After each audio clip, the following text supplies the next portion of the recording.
na sua Bíblia, no livro de Apocalipse, capítulo 1. Apocalipse, capítulo 1.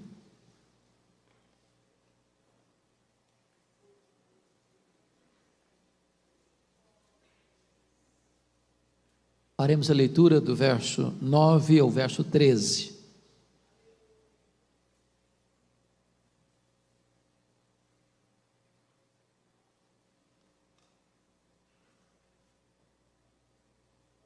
Eu, João, irmão vosso e companheiro na tribulação, no reino e na perseverança, em Jesus achei-me na ilha chamada Patmos por causa da palavra de Deus e do testemunho de Jesus. Achei-me em espírito no dia do Senhor, e ouvi por detrás de mim grande voz como de trombeta dizendo: o que vês, escreve em livro e manda às 7 igrejas: Éfeso, Esmirna, Pérgamo, Tiatira, Sardes, Filadélfia e Laodiceia. Voltei-me para ver quem falava comigo, e voltado vi 7 candeeiros de ouro, e no meio dos candeeiros um semelhante a filho de homem. Capítulo 3, versos 14 a 22. Ao anjo da igreja em Laodiceia escreve: estas coisas diz o Amém, a testemunha fiel e verdadeira, o princípio da criação de Deus. Conheço as tuas obras, que nem és frio nem quente. Quem dera fosses frio ou quente. Assim, porque és morno, nem és quente nem frio, estou a ponto de vomitar-te da minha boca. Pois dizes: estou rico e abastado, e não preciso de coisa alguma, e nem sabe que tu és infeliz, sim, miserável, pobre, cego e nu. Aconselho-te que de mim compres ouro refinado pelo fogo para te enriqueceres, vestiduras brancas para te vestires, a fim de que não seja manifesta a vergonha da tua nudez, e colírio para ungir os teus olhos, a fim de que vejas. Eu repreendo e disciplino a quantos amo, sê pois zeloso e arrepende-te. Eis que estou à porta e bato. Se alguém ouvir a minha voz e abrir a porta, eu entrarei, cearei com ele e ele comigo. Ao vencedor dar-lhe-ei sentar-se comigo no meu trono, como eu venci, sentei com meu Pai no seu trono. Quem tem ouvidos, ouça o que o Espírito diz às igrejas. Amém. Eu quero falar nesta noite sobre a restauração do fervor espiritual. Os tempos sombrios da perseguição à igreja haviam chegado, desde que Nero, com 17 anos de idade, tornou-se imperador de Roma, no ano 54 da era cristã. Nero era um homem louco, violento, devasso, sanguinário. Mandou matar sua própria mãe e outros membros da sua família. Desde que esse homem tornou-se imperador, é que as nuvens escuras se formavam no horizonte, pré-anunciando a chegada de uma terrível tempestade sobre a igreja.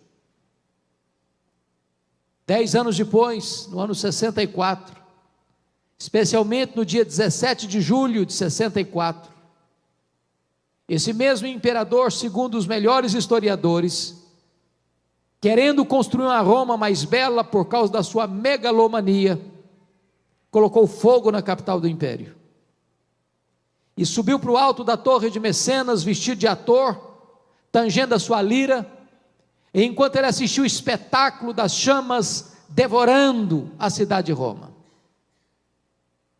Foram 7 noites e 6 dias de incêndio, de 17 de julho a 24 de julho de 64.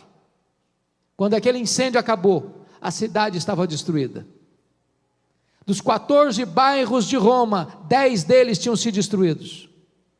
Os 4 bairros restantes, densamente povoados por judeus e cristãos, dá a Nero um álibi para botar a culpa do incêndio de Roma nos crentes, e começa então a brutal e sangrenta perseguição contra a igreja. Dizem os historiadores que naquela época faltou madeira para se fazer cruz, tamanha quantidade de crentes que foram crucificados em Roma. Os crentes eram amarrados em postes, cobertos de piche e incendiados vivos para iluminar as noites de Roma. Um massacre, uma chacina. 2 anos depois, ano 66, explode uma rebelião dos judeus em Israel. Isso porque uma sinagoga judaica havia sido profanada em Cesareia Marítima, e os zelotes, que nunca foram favoráveis ao governo de Roma em Israel, se rebelaram contra Roma. E Roma manda para lá o general Tito para tentar controlar aquela rebelião. 2 anos depois, ano 68, o imperador Nero está numa situação insustentável com o Senado romano, e o Senado depõe o imperador, e ele, desesperado, tira a sua própria vida, ele se mata.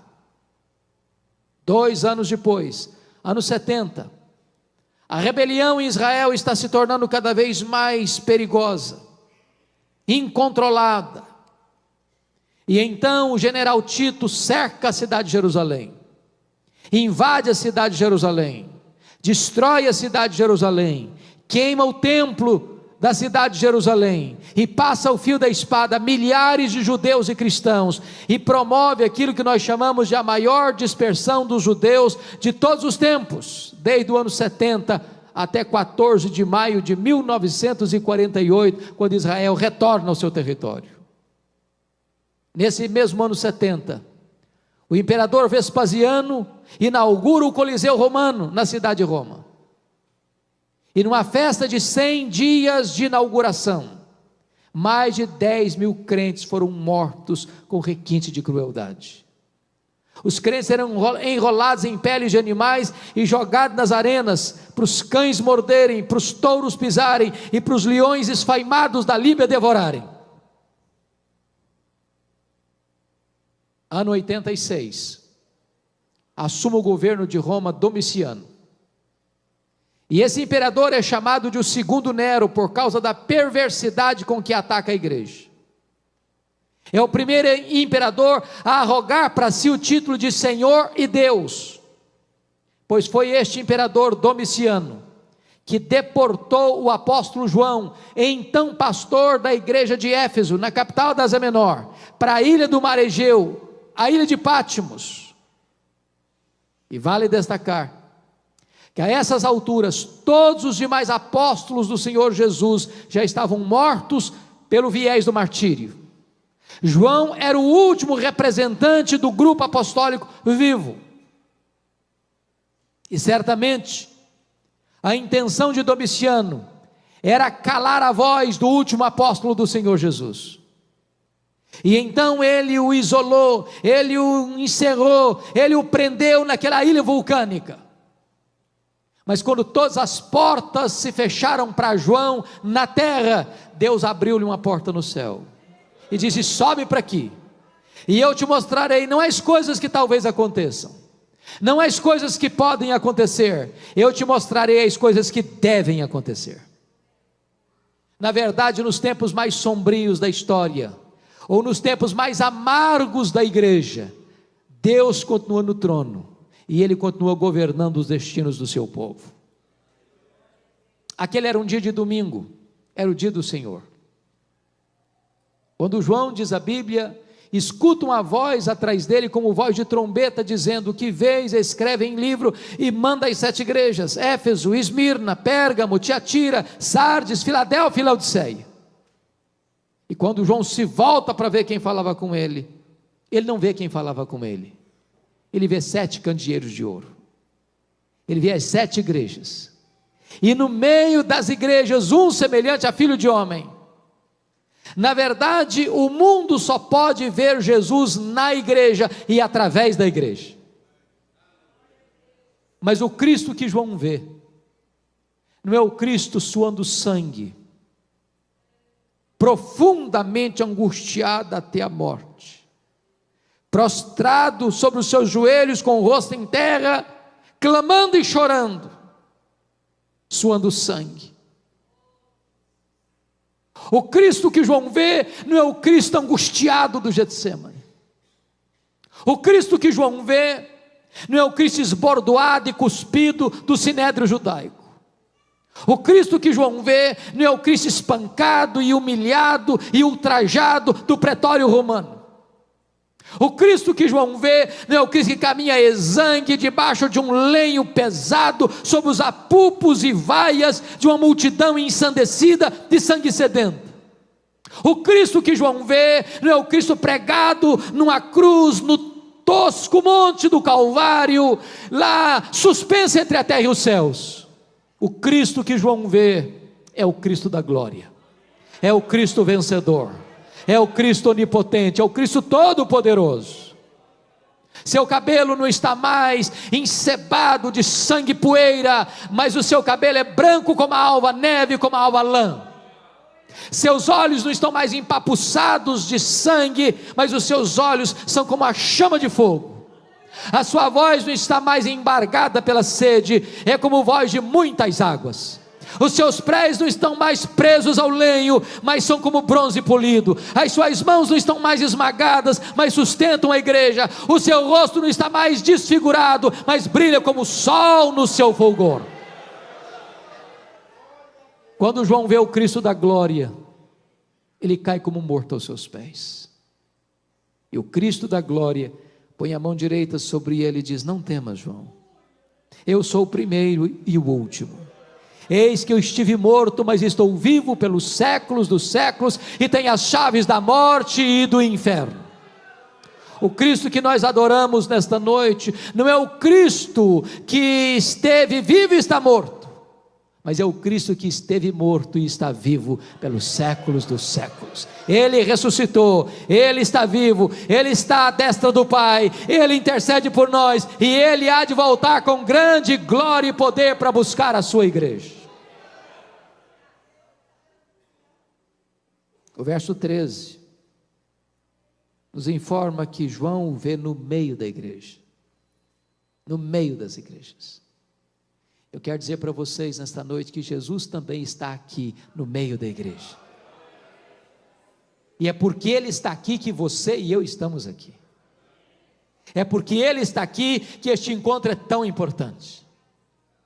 É porque Ele está aqui é que nós podemos ter esperança que algo maravilhoso vai acontecer nesta noite.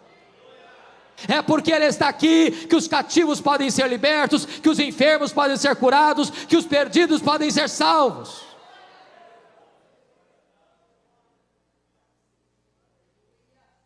Mas no capítulo 2, verso 1,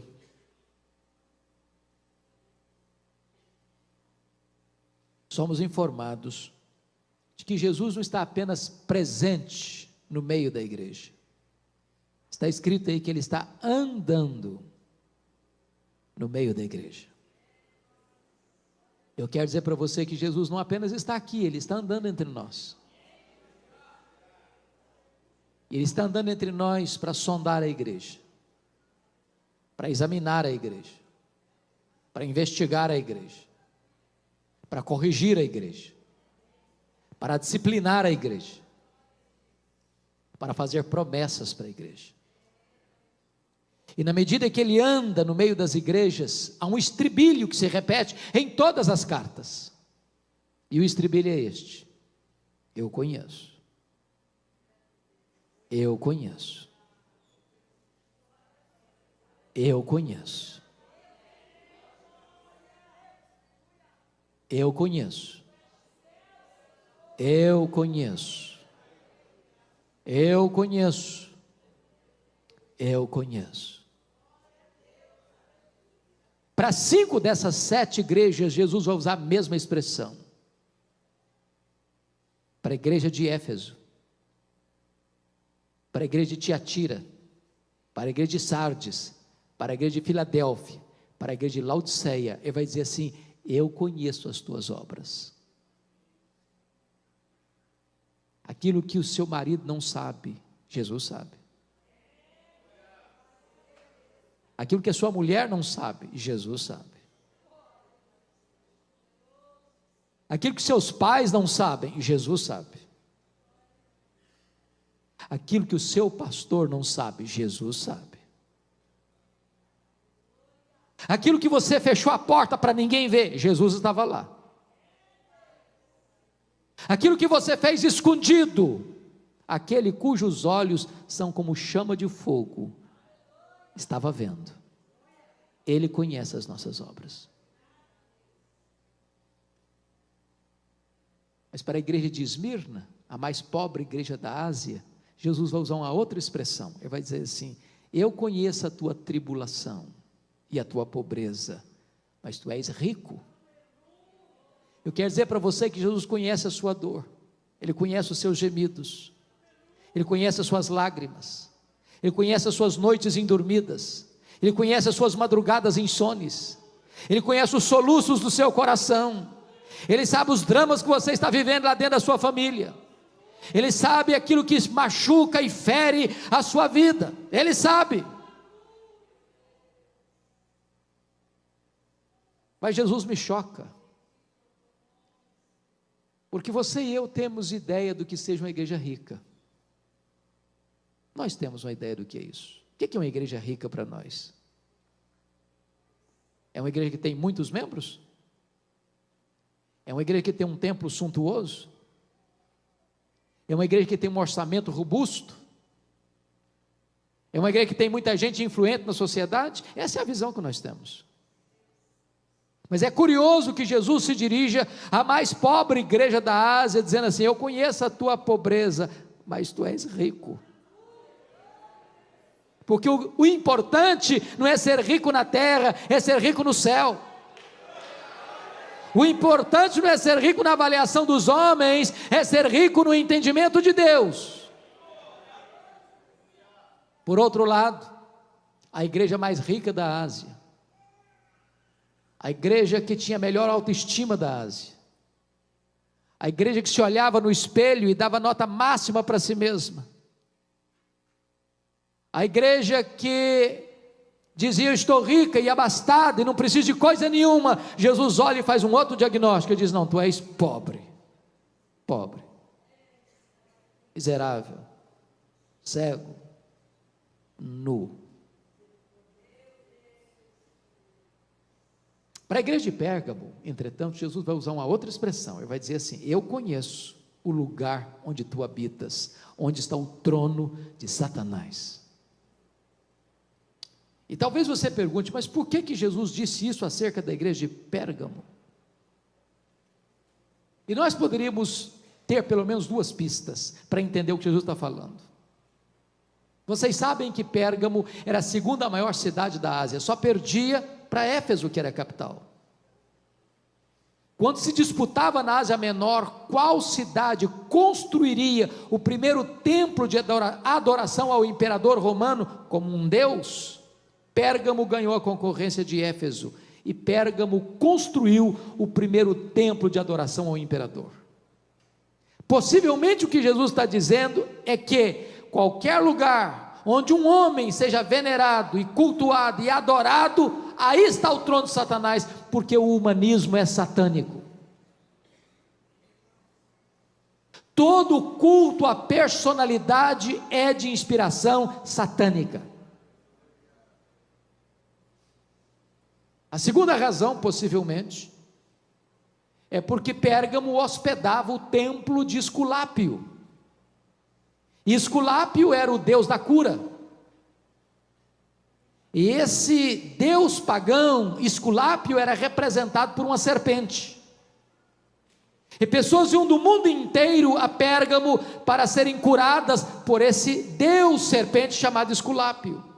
É por isso que até hoje, quando você vai ao seu médico, você vai ver bordado no jaleco branco do seu médico uma serpente. Isso vem de Pérgamo, isso vem de Esculápio, isso vem do Deus da cura. E o que Jesus está possivelmente nos dizendo é o seguinte: qualquer ídolo criado e forjado pela mente humana é de inspiração satânica. Porque o ídolo de si mesmo é nada, ele é pedra, ele é gesso, ele é barro, ele é ouro, ele é prata. Ele não tem vida em si mesmo, mas o que está por trás do ídolo são os demônios. Mas o que é curioso é que onde Satanás tem um trono, ali Jesus estabelece uma igreja para servir o Rei da Glória. Jesus está andando no meio das igrejas, e Ele está aqui hoje, Ele está também nos sondando. E na medida que Ele vai andando no meio das igrejas, Ele faz elogios a algumas igrejas, faz censuras a outras. Para duas igrejas, na verdade, só tem elogios, nenhuma censura. Para quais igrejas? Para Esmirna, a mais pobre, e para Filadélfia, a mais fraca. Jesus disse para Esmirna: tu és pobre, mas aqui em cima tu és rica. Para Filadélfia, Jesus quis dizer: eu conheço as tuas obras, tu tens pouca força, mas eu coloquei diante de ti uma porta aberta, e a porta que eu abro ninguém fecha, e a porta que eu fecho ninguém abre. Mas para 4 igrejas, Jesus Cristo vai fazer elogios e fazer censuras. Jesus elogia, por exemplo, a igreja de Éfeso, pela sua integridade doutrinária. Aquela igreja não suportava os falsos apóstolos, que se diziam apóstolos, mas não eram, que se auto-intitulavam apóstolos, mas nunca foram constituídos apóstolos pelo Senhor Jesus, que queriam tomar de assalto como lobos vorazes as ovelhas de Cristo. E aquela igreja resistiu aos falsos mestres, aquela igreja não abriu as portas da igreja para as falsas doutrinas, e Jesus elogia a igreja por isso. E Jesus elogia mais a igreja dizendo o seguinte: eu tenho uma coisa ainda a teu favor, é que tu odeias as obras dos nicolaítas, as quais eu também odeio. Os nicolaítas eram aqueles que induziam o povo à imoralidade, à prostituição. O que Jesus está querendo nos ensinar com isso? Nenhuma igreja pode agradar ao Senhor Jesus se essa igreja não zela pela sã doutrina, pela fidelidade à palavra de Deus. Nós não temos autoridade para mudar a mensagem, para agradar as pessoas. O papel da igreja não é ser popular. A missão da igreja, o compromisso da igreja é ser fiel. Nós não podemos pregar o que o povo quer ouvir, nós precisamos pregar o que as pessoas precisam ouvir. Nós não pregamos para arrancar aplausos, nós pregamos para levar as pessoas ao arrependimento. Porém, Jesus Cristo diz assim: eu tenho uma coisa contra ti, é que tu abandonaste o teu primeiro amor. E eu acho interessante, irmãos, e perigoso isso, porque às vezes até na defesa da sã doutrina, nós podemos perder a piedade, o fervor espiritual. De repente mantemos a ortodoxia, a fidelidade doutrinária intacta, mas perdemos o entusiasmo, perdemos o fervor, perdemos o fogo do Espírito Santo de Deus. E eu quero lhes dizer que a ortodoxia, a sã doutrina é boa, é necessária, é inegociável, mas não basta. É preciso ter luz na cabeça, mas ter fogo no coração. Nós não podemos separar o que Deus uniu: teologia e vida, doutrina e ética, ortodoxia e piedade, credo e conduta. Agora preste bem atenção, que Jesus vai se dirigir à igreja de Tiatira e vai elogiar aquela igreja. Tiatira é exatamente o oposto de Éfeso, porque Jesus elogia a igreja de Tiatira, porque agora quando escreve ela tem mais fé, mais obras e mais amor do que lá no passado. Mas Jesus diz assim: eu tenho uma coisa contra ti, é que tu toleras esta falsa profetisa Jezabel, que induz o meu povo à prostituição. Agora notem isso: Éfeso tinha doutrina, mas não tinha amor. Tiatira tinha amor, mas não tinha doutrina. E se uma igreja sem doutrina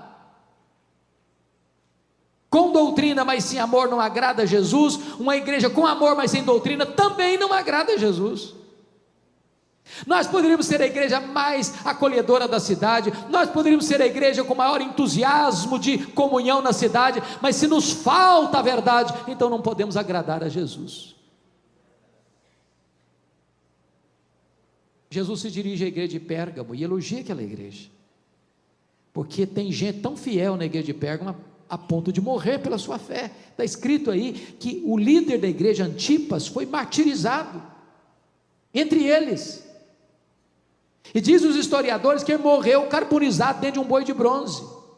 Mas nessa mesma igreja, onde tem gente fiel a ponto de morrer pela sua fé, tem gente também flertando com o pecado, tem gente também flertando com o mundo, tem gente seguindo as doutrinas de Balaão.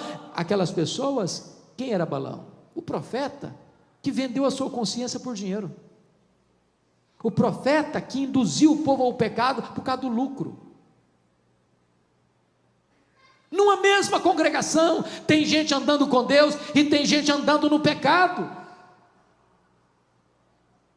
Pelas minhas andanças pelo Brasil, é muito comum eu escutar a seguinte pergunta: pastor, qual a avaliação que o senhor faz da igreja evangélica brasileira? Às vezes a pergunta é mais direcionada: qual é a avaliação que o senhor faz da denominação que o senhor pertence? Às vezes a pergunta é mais específica: qual é a avaliação que o senhor faz da congregação que o senhor é pastor? E a minha resposta é a mesma sempre. Eu respondo assim: vai muito bem, vai mais ou menos, vai muito mal. Sabe por que eu respondo assim? Porque numa mesma igreja tem gente cheia do Espírito Santo, tem gente capengando na fé, e tem gente vivendo em pecado, e não vai parar, até que seja flagrado, porque já perdeu o temor de Deus. Numa mesma congregação, escutando o mesmo pastor, cantando os mesmos hinos, fazendo parte do mesmo coral, frequentando as mesmas reuniões, participando da mesma ceia do Senhor.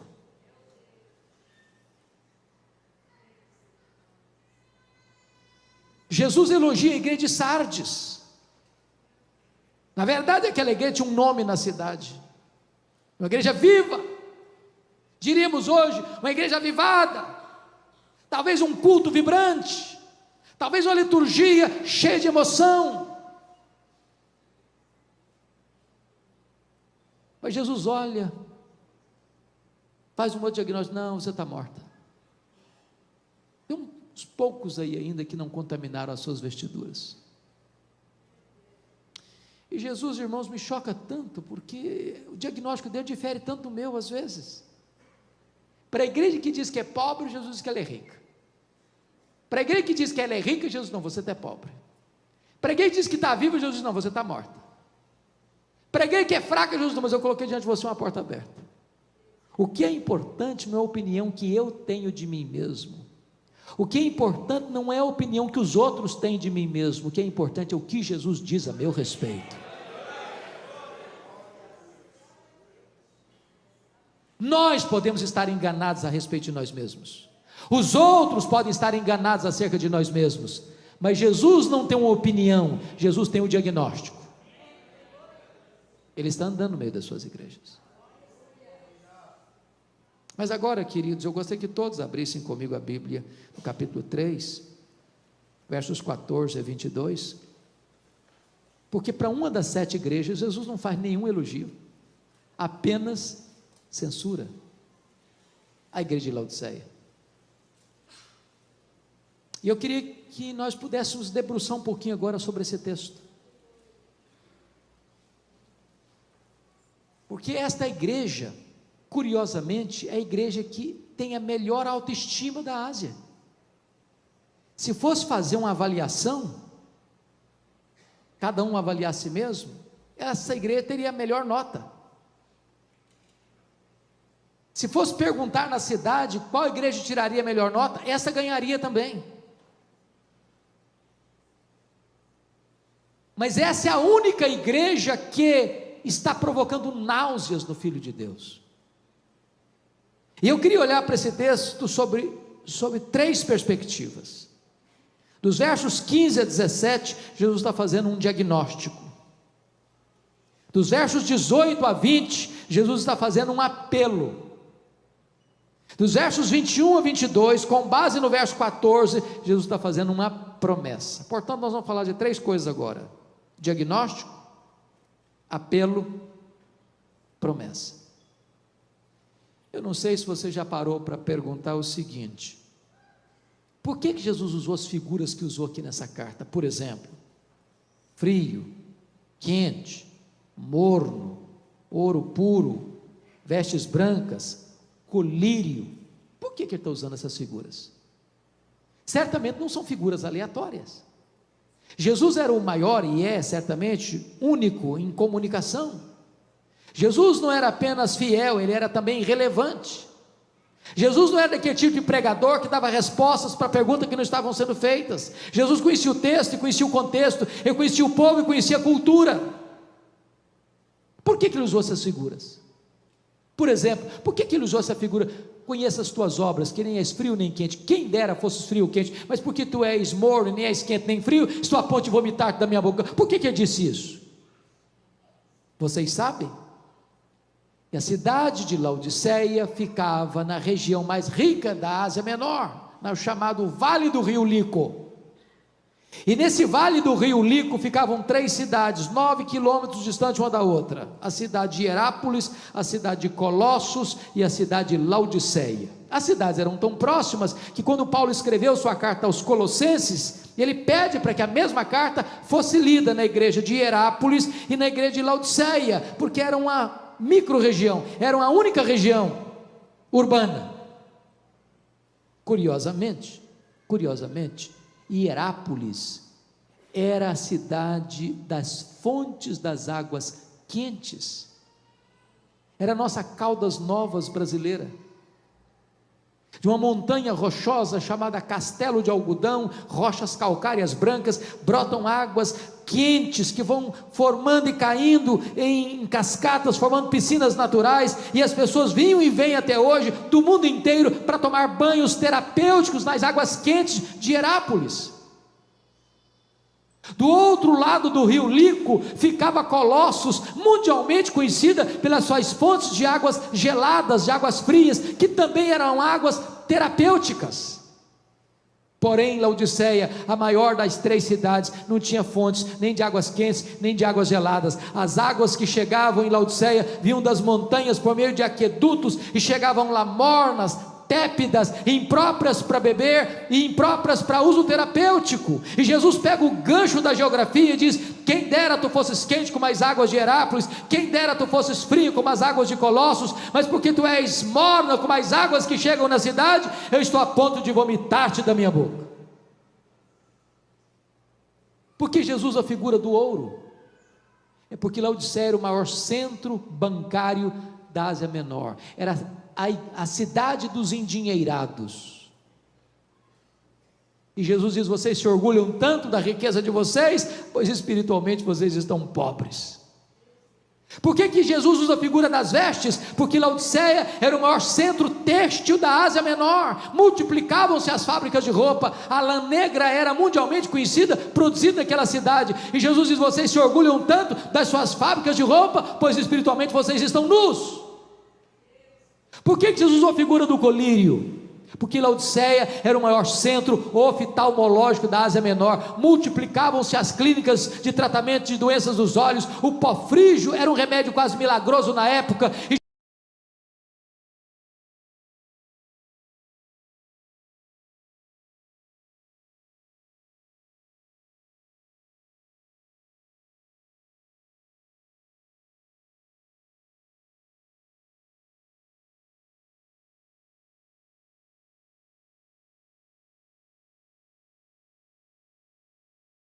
em casa e lesse as 7 cartas numa sentada só, você vai notar algo curioso. Por exemplo, Jesus não faz a esta igreja nenhuma denúncia de desvio doutrinário. Não tem falsos mestres incomodando a igreja como lá em Éfeso. Não tinha heresias na igreja como tinha entrado já em Pérgamo, Tiatira. Igreja ortodoxa, fiel à doutrina.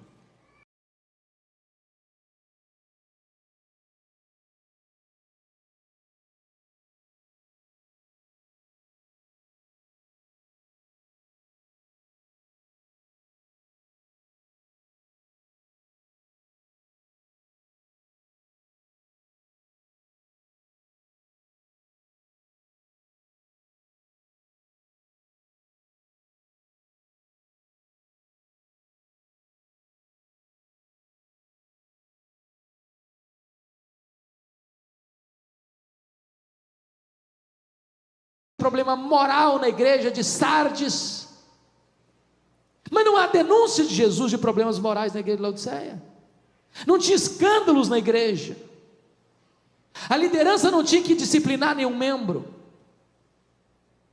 a igreja desfrutava de uma excelente reputação na rua e uma excelente reputação diante do espelho. Não obstante ser uma igreja ortodoxa e ética, essa igreja está provocando náuseas no Filho de Deus.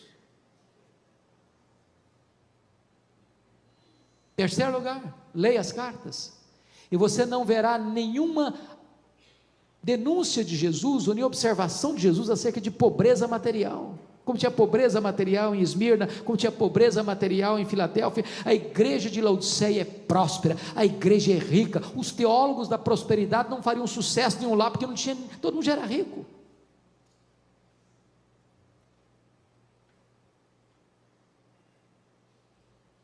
Mas em quarto lugar, leiam, perceberão outra coisa: não há nenhuma denúncia de Jesus de perseguição a essa igreja. Havia perseguição religiosa em Éfeso, havia perseguição política em Pérgamo. Essa igreja está em paz, ela é ortodoxa, ela é ética, ela é próspera, ela está em paz, ela está bem com ela mesma, ela está apaixonada por ela mesma. Ela é uma igreja narcisista, ela se olha no espelho e diz: nós estamos muito bem na fita, nós estamos muito bem, nós estamos contentes conosco mesmo, nós estamos maravilhosamente bem. E nem sabia, estava provocando náuseas no Filho de Deus. Irmãos, se você e eu morássemos lá nessa época, possivelmente nós gostaríamos de ser membro desta igreja. E com isso eu não estou lhe dizendo que a ortodoxia não tem valor, e com isso eu não estou lhe dizendo que ser ético não tem valor, com isso eu não estou lhe dizendo que ser próspero não tem valor, e com isso eu não estou lhe dizendo que ter paz não tem valor. A ortodoxia é boa, a ética é necessária, a prosperidade é uma bênção, e viver em paz é um privilégio, mas só isso não basta. A grande pergunta é: então o que é que Jesus viu nessa igreja que tanto o fez sofrer? Uma única coisa: falta de fervor espiritual. Só isso. Não foi heresia, não foi escândalo, não foi pobreza, não foi perseguição. Só uma coisa: falta fervor. E eu temo, irmãos, caminhando pelo Brasil afora, que este é o nosso problema. Graças a Deus nós somos uma igreja fiel à palavra, graças a Deus nós somos uma igreja séria, graças a Deus nós somos uma igreja próspera, graças a Deus nós vivemos em paz. Mas, irmãos, está faltando fervor, falta brilho nos olhos, falta entusiasmo, falta choro pelo pecado, falta quebrantamento, falta arrependimento genuíno, falta plenitude do Espírito Santo, falta oração, falta jejum, falta poder, falta avivamento genuíno.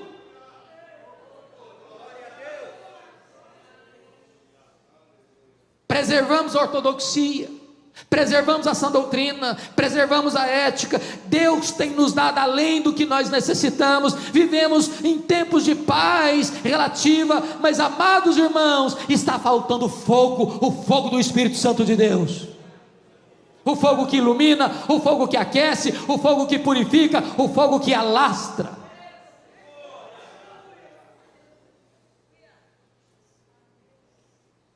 Eu temo, irmãos, eu temo que a igreja evangélica brasileira, em todos os setores denominacionais, estão fazendo uma marcha resoluta e célere e rápida rumo ao secularismo.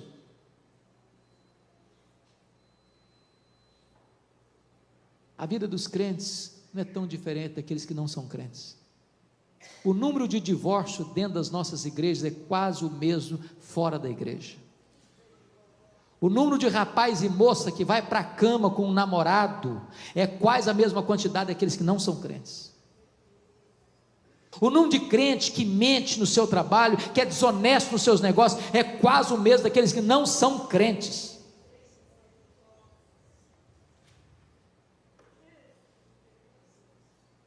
No domingo estamos na igreja, de segunda a sábado, o povo vive como se Deus não existisse.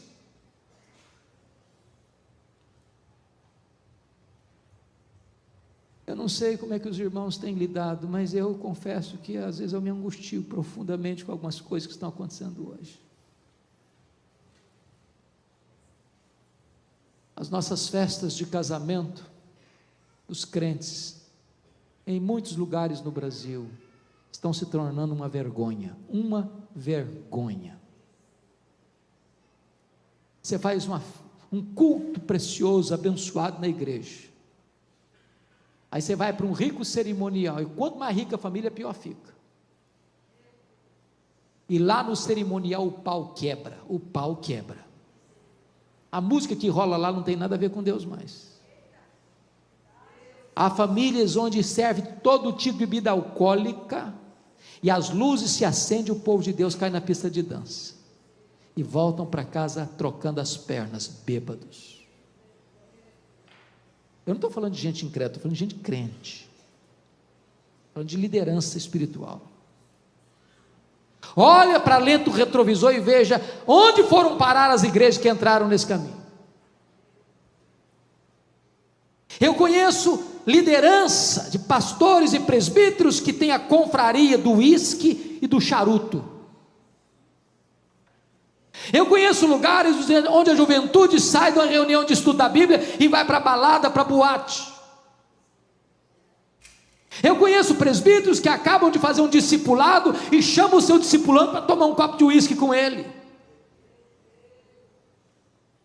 Recentemente eu estive pregando nos Estados Unidos, e um pastor de uma denominação ortodoxa recebeu uma carta da liderança para os pastores, perguntando para os pastores que tipo de charuto e que tipo de cervejas queriam tomar na reunião de confraternização.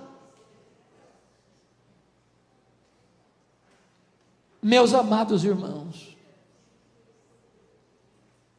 está faltando fervor espiritual, está faltando fervor, está faltando busca, está faltando sede de Deus, está faltando expectativa de uma poderosa visitação de Deus no meio do seu povo. Está faltando a igreja voltar aos primórdios, aos pais que nos antecederam, quando eles amavam a Deus de todo o seu coração, com toda a sua força e com toda a sua alma. Há poucos dias eu estava dando carona a um pastor, e esse pastor chorando comigo disse: pastor Hernandes, a minha denominação não batizou um crente por igreja por ano em média. Por outro lado, você vê templos lotados, mas não tem evangelho, não tem a mensagem da cruz, não tem a mensagem da graça, não se prega mais sobre pecado, não se prega mais sobre arrependimento, não se prega mais sobre novo nascimento, não se prega mais sobre a segunda vinda de Cristo, porque as pessoas querem o império, é aqui na terra mesmo. Nós precisamos de avivamento, queridos. Nós precisamos de fervor espiritual.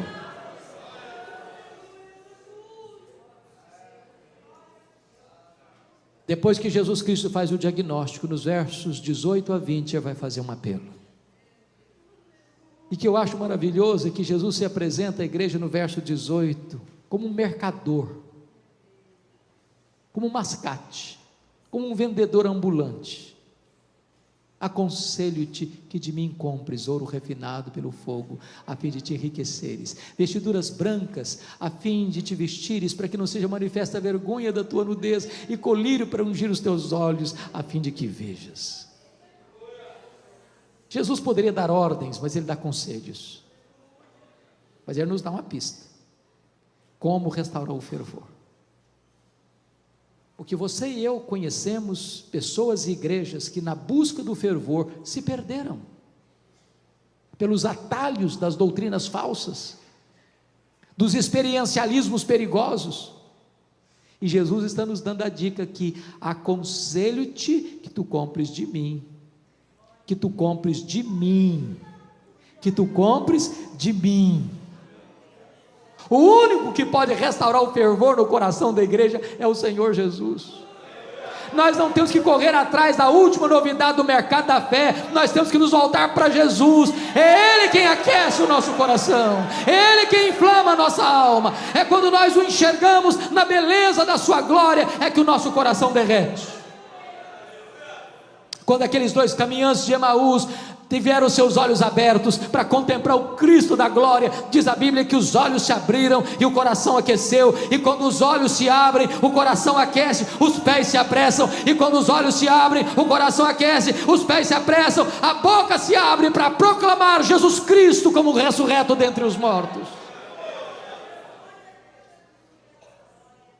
Quando chega no verso 19, Jesus Cristo tem uma afirmação a fazer e uma ordem a dar. E eu confesso para vocês que toda vez que eu leio esse texto, eu me sinto constrangido, e quando eu prego, mais ainda. Porque Jesus está pegando muito pesado com essa igreja. Jesus está pegando muito pesado com você e comigo nessa noite. E sabe por que Jesus pega pesado com a gente? É porque está dizendo o seguinte: olha, eu não desisto de vocês, eu não abro mão da vida de vocês, é porque eu amo vocês. Eu não fui para a cruz, eu não morri, eu não ressuscitei para gerar um crente apático, insosso, morno. Não é o projeto que eu tenho para a sua vida, você ser um crente apático. Deus quer reavivar o seu coração, Ele quer inflamar a sua alma. Por isso Ele diz o seguinte: eu repreendo e disciplino a quantos amo. Sê pois zeloso e arrepende-te.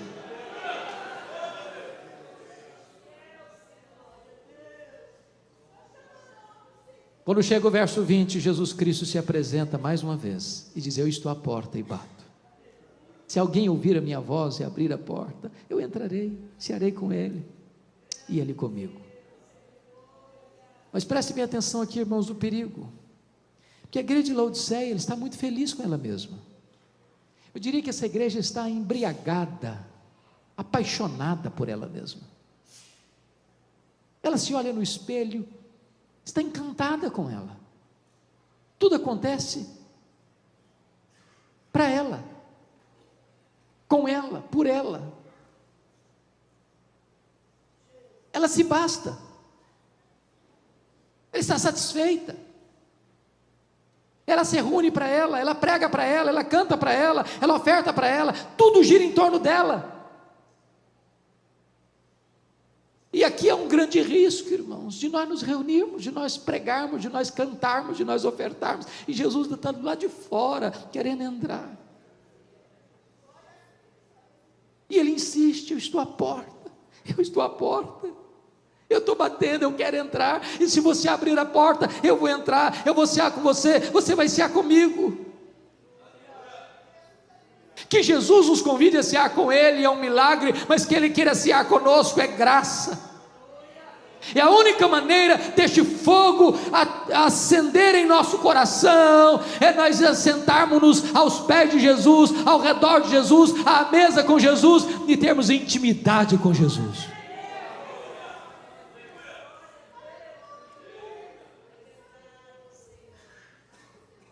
Depois que Jesus Cristo faz esse apelo, agora ele vai fazer uma promessa. E no verso 14 ele diz por que ele tem competência para fazer promessa. Estas coisas diz o Amém. Não tendo ninguém maior do que ele para fazer juramento, ele é o próprio juramento, ele é o Amém. Entre ele e a sua palavra não tem nenhuma cunha, ele é a própria palavra, ele é o amém. Ele é a testemunha fiel e verdadeira, porque o que ele fala ele cumpre, o que ele faz ninguém pode impedi-lo de fazer. E ele é o princípio da criação de Deus, porque ele é o agente da criação de Deus, e se ele trouxe à existência o que não existia, então ele é poderoso para restaurar o fervor no nosso coração.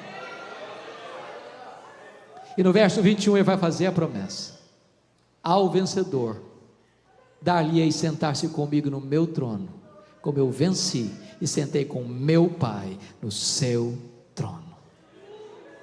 E o que eu acho magnífico é a transição do verso 20 para o verso 21, porque Jesus sai da intimidade da mesa para a publicidade do trono.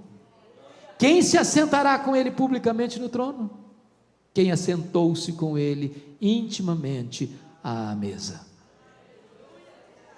Por isso ele termina dizendo assim: quem tem ouvidos, ouça o que o Espírito diz às igrejas.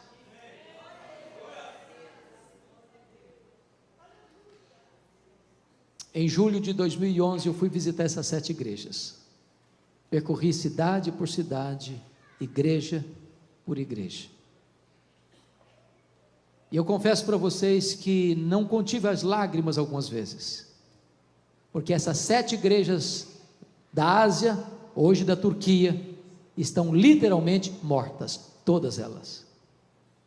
A única coisa que você vê hoje são escombros, monumentos quebrados, pedras reviradas, muita poeira e nenhuma vida. Nessa mesma região hoje não tem 1% de crente. E sabe por que essas igrejas morreram? Porque elas não ouviram o que o Espírito Santo disse a elas. Olha para a Europa hoje, o velho continente, o berço do protestantismo, onde aconteceu a reforma do século XVI, onde aconteceu o movimento dos puritanos, onde aconteceu o movimento pietista, onde aconteceu o movimento dos morávios, onde aconteceram as missões modernas, onde aconteceram os grandes avivamentos. A Europa hoje é um continente pós-cristão. Eu estive o ano passado em Genebra, uma cidade que já foi uma maquete do reino de Deus na terra, não tem vestígio de cristianismo em Genebra. Eu estive pregando no ano passado em Londres, na Inglaterra, e um pastor me disse em lágrimas: pastor Hernandes, a Inglaterra não é mais o país de John Wesley, a Inglaterra não é mais o país de George Whitefield, a Inglaterra não é mais o país de William Carey, a Inglaterra não é mais o país de William Wilberforce, a Inglaterra não é mais o país de John Charles Ryle, a Inglaterra não é mais o país de Charles Haddon Spurgeon, a Inglaterra não é mais o país de Mark Lloyd Jones, a Inglaterra não é mais o país de John Stott, a Inglaterra é o país de Richard Dawkins, o patrono dos ateus. Os nossos templos estão sendo vendidos e transformados em mesquitas, em boates, em bares. E sabe por que as igrejas estão morrendo na Europa? Porque elas não estão ouvindo o que o Espírito Santo diz a elas. Olha para a América do Norte, onde você vê as chamadas dead churches, igrejas mortas, templos enormes, mas vazios. Denominações e denominações perdendo milhares de membros todos os anos, todos os anos, todos os anos. Onde os seminários que outrora formaram pensadores, teólogos, missionários, pastores para o mundo, hoje produzem incredulidade e ceticismo, porque foram tomados de assalto pelos liberais. Igrejas até ortodoxas, mas frias, perdem membros ano após ano. E sabe por que as igrejas estão morrendo na América do Norte? Porque elas não estão ouvindo o que o Espírito Santo diz a elas. Olha para o Brasil, onde nós já temos denominações que já se renderam, já se capitularam ao liberalismo, denominações que estão minguando. Olha para o Brasil e você vai ver igrejas lotadas, superlotadas e multidões aos borbotões, mas sem evangelho, sem a graça de Deus, e onde não tem a palavra de Deus, aí Deus não está. Onde você vê denominações que permanecem teologicamente íntegras, mas já perderam o seu fervor, já abandonaram o primeiro amor. Irmãos amados, A cada 3 gerações, uma igreja corre o risco de entrar num processo de apostasia. Aquela geração que nasceu no Egito morreu no deserto. A geração que nasceu no deserto entrou na terra prometida. A terceira geração não conhecia Deus mais. Talvez os nossos avós foram mais crentes que os nossos pais. Talvez os nossos pais são ou foram mais crentes do que nós. Talvez nós seremos mais crentes que os nossos filhos. Se Deus não tiver misericórdia, os nossos netos poderão herdar uma igreja apática e apóstata. Nós estamos numa corrida de bastão. Se nós fracassarmos em entregarmos este evangelho genuíno e puro à próxima geração, nós poderemos enfrentar uma terrível apostasia, como a Europa está enfrentando, como a América do Norte está enfrentando. O tempo é delicado, irmãos, e o nosso clamor e o grito da nossa alma é que Deus restaure o fervor no nosso coração, para que os nossos filhos, os nossos netos sejam mais crentes do que nós, sejam cheios do Espírito Santo e possam herdar uma igreja viva e possam levar este evangelho da graça aos confins da terra, para a glória do nome de Cristo Jesus. Se isso aflige o seu coração, se você anseia por um reavivamento espiritual, eu quero orar com você nessa noite. Se você tiver a liberdade de vir aqui à frente, eu convido você a vir, para nós orarmos juntos.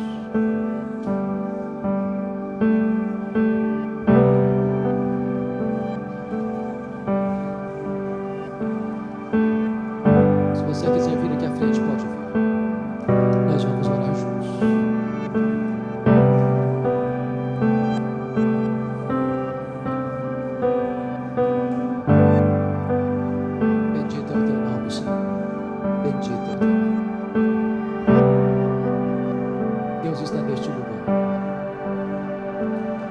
Jesus está andando entre nós, e nesta noite Ele pode aquecer o nosso coração. Nesta noite Ele pode restaurar a nossa sorte. Um tempo novo da parte de Deus pode surgir. Irmãos queridos, o fogo tem uma tendência de apagar. Se não tiver combustível, ele apaga. Se nós não nos voltarmos para Jesus, se nós não nos alimentarmos da palavra, se nós não buscarmos a Deus em oração, nós não teremos condições de ter fervor no coração. Talvez você que veio aqui hoje tem muito tempo que você não sabe mais o que é o coração ficar aquecido. Talvez tem muito tempo que você não lê mais a sua Bíblia e parece que essa palavra está viva, ardendo no seu coração. Mas Deus pode hoje incendiar a sua alma com o fogo do Espírito Santo. Deus, bendito é o teu nome, porque tu estás entre nós nesta noite. Tu és o Deus vivo, Tu és o Deus todo-poderoso. Jesus Cristo, Teu Filho, está entre nós, e Ele venceu a morte, e Ele tem todo o poder nos céus e na terra, e hoje Jesus pode aquecer o nosso coração. Levanta a Tua igreja, Senhor, santifica a Tua igreja, desperta a Tua igreja, reaviva a Tua igreja, e para que esta igreja se levante no poder do Espírito Santo, para legar às futuras gerações uma igreja viva, com um evangelho puro, para a glória do Teu nome.